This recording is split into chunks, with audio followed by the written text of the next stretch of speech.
there, and welcome to the 3 millionth episode of the Great Papyrus's interview channel. Why not click subscribe, since none of you subscribe to my dating vlog.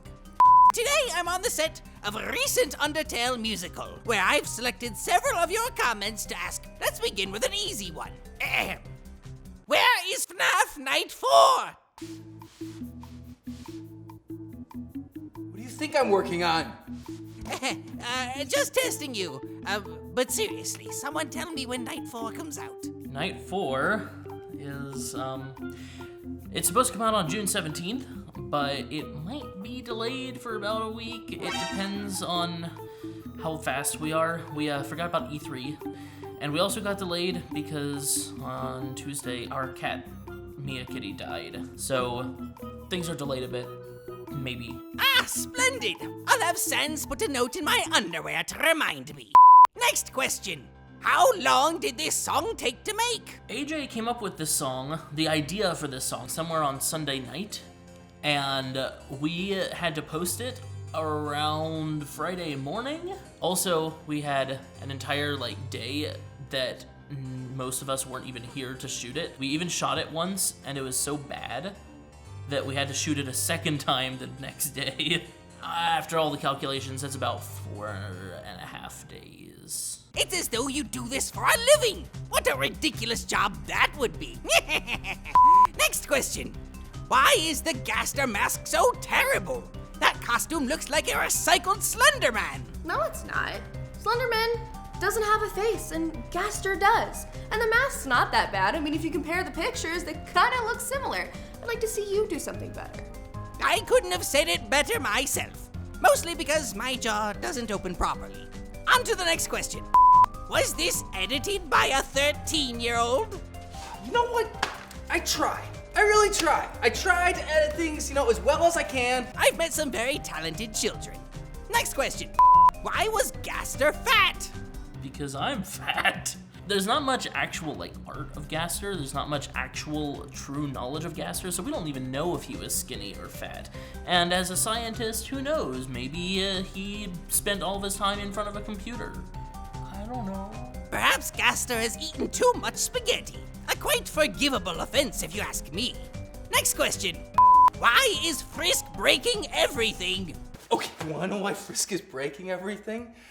Have you guys heard of a genocide run? Let's not speak of that ever again. She could be butchering monsters. Would that be a little bit better for you guys? Next question.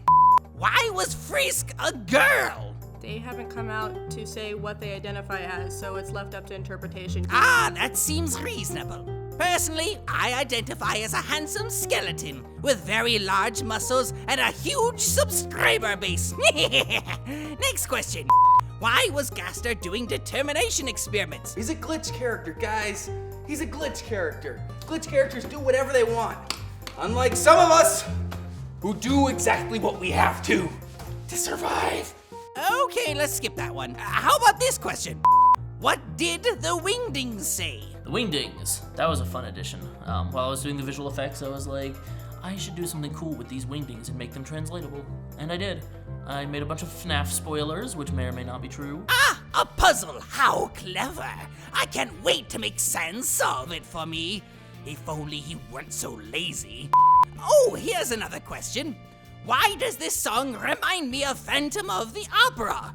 The Phantom of the Opera is one of my vocal inspirations, so that would make a lot of sense. I feel like when I first got this song from AJ, it was really exciting to me because it had such a different vibe than the rest of our music. So I'm really actually very proud of that song, and it definitely did feel, when I was singing it, kind of like Phantom. Thank you. I appreciate you noticing. Yes, what a gorgeous piece of music. Of course, once I launch the Great Papyrus's music channel, no one will ever listen to anything else ever again. Was this set used for the Sonic Boom and Fallout musicals? It's in our backyard, so we kind of just reuse things. I mean, we've shot, I don't know how many musicals in this house, but no one's complained that we recycle the house. So, I mean, if it's at your disposal, use it, right? Of course. How dastardly. You probably thought I wouldn't notice. And it's true, I didn't. I just read it on the internet before this interview. Next question. Was this Try Hard Ninja?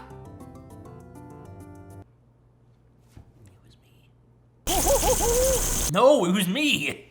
Honestly, I'm not even sure what a try-hard ninja is. I don't think ninjas even try hard. I know Sans doesn't.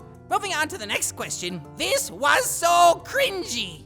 Oh, it's cringy. I get it. Okay, you know what's cringy? This comment section. This comment section is cringy. Well, as something of an authority on making cringy videos, let me be the first to say that it could have used more of me in it. Next question. What's the red stuff in the bottle? I'm actually not sure. I think it was soda. I have no idea. No clue. Red stuff. Stuff that is red. Red stuff is some of my favorite stuff. I've read all sorts of stuff. Comic strips, junior jumble, coloring books, YouTube comments. Oh, it looks like we have time for only one last question. Why don't you people play Undertale? I'm not gonna play Undertale on Replayed because I haven't played it yet and I really don't want you guys to yell at me, so AJ's playing Undertale right now on Replayed, so you should go check out that. Perhaps I should start a gaming channel of my own. Of course, I'm much too busy and handsome to spend my time playing video games. And that concludes the Great Papyrus's 3 millionth interview. Thank you all for watching, and please post your song requests for my first hit single down in the comments below. Papyrus goodbye-rus. Tim salute. Oh, you wanna know some last words? I'll give you some last words. Here's my last words. I'm not actually mad, I'm just pretending.